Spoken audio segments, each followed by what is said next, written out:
4 মাস ধরে তেল নিয়ে তেলেসমাতি যেন থামছেই না। বাজারগুলোতে চাহিদা মতো মিলছে না বোতলজাত সয়াবিন তেল, গুনতে হচ্ছে বাড়তি টাকা। অথচ সরকারি হিসেব বলছে গত 4 মাসে 34% বেড়েছে ভোজ্য তেলের আমদানি। এদিকে রমজানকে ঘিরে যোগান বেড়েছে চিনি, ডাল, ছোলা, আদা সহ বেশ কিছু নিত্যপণ্যের। বিশেষজ্ঞরা বলছেন আমদানি সহজ করায় বেড়েছে ভোগ্যপণ্যের যোগান। এই ধারা বছর জুড়ে অব্যাহত থাকলে সহনীয় থাকবে দাম, যা সাহায্য করবে মূল্যস্ফীতি কমাতে। মইনুল হাসানের প্রতিবেদন।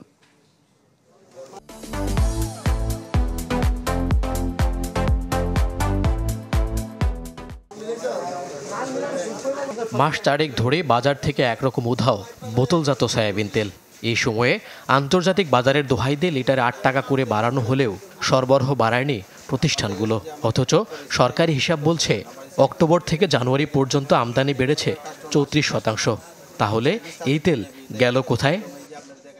বাংলাদেশ ব্যাংকের হিসাবে এই সময়ে ভোজ্য তেল সহ 9টি নিত্যপণ্যের গড় আমদানি বেড়েছে প্রায় 39%, যার মধ্যে রয়েছে ছোলা, চিনি, ডাল, রসুন ও আদা। 20% বেড়ে চিনির আমদানি 4.5 লাখ টনের বেশি। সবচেয়ে বেশি 85% বেড়েছে মটর ডালের আমদানি, আর ছোলায় আমদানি প্রবৃদ্ধি 64%। সঠিক সময় ইন্টারেস্ট রেট অ্যাডজাস্ট না করা, অকারণে টাকা ছাপিয়েছে তার জন্য। কিন্তু তার সাথে সাথে আরও একটা কারণ ছিল, এই ইম্পোর্ট রেস্ট্রিকশন বা কম্প্রেশনের জন্য সাপ্লাই ডিসরাপশন ছিল।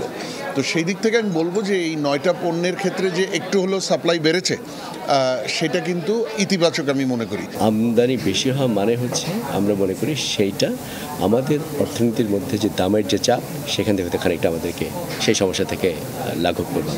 রমজানে নিত্যপণ্যের বাজার ঠিক রাখতে শুল্ক কমানো, ঋণপত্র সহজীকরণ সহ নানা সুবিধা দেয় অন্তর্বর্তী সরকার, যার সুযোগও নেয় বড় প্রতিষ্ঠানগুলো।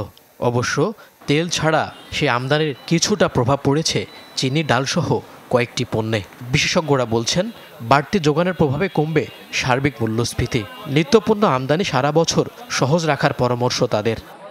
সেই সব বাজারে তাদের আভ্যন্তরীণ দামটা কীরকম এবং আমরা এখানে আমদানি করার পরে আমাদের দেশে দামটা কত থাকছে, এই দুটোর যদি আমরা পার্থক্য যদি অ্যানালিসিস করতে পারি, তাহলে হয়তো আমাদের আরেকটু ভালো করে বোঝা সম্ভব হবে যে কেন বাংলাদেশে এই দামটা একটু উপরের দিকে থাকার সবসময় একটা টেন্ডেন্সি থাকে। আগামী 1 বছরে আমার ইম্পোর্ট নিড কি, কতটুকু আমি রিল্যাক্স করতে পারবো, কতটুকু আমার সাপ্লাই আসবে, আমার ওভারঅল ডিমান্ড কতটুকু, সেটাকে মাথায় রেখে আমার মনে হয় ধীরে ধীরে এটাকে সাস্টেইন করা সম্ভব।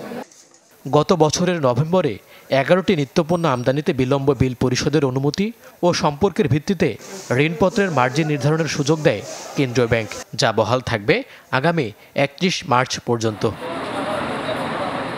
মইনুল হাসান, চ্যানেল 24, ঢাকা।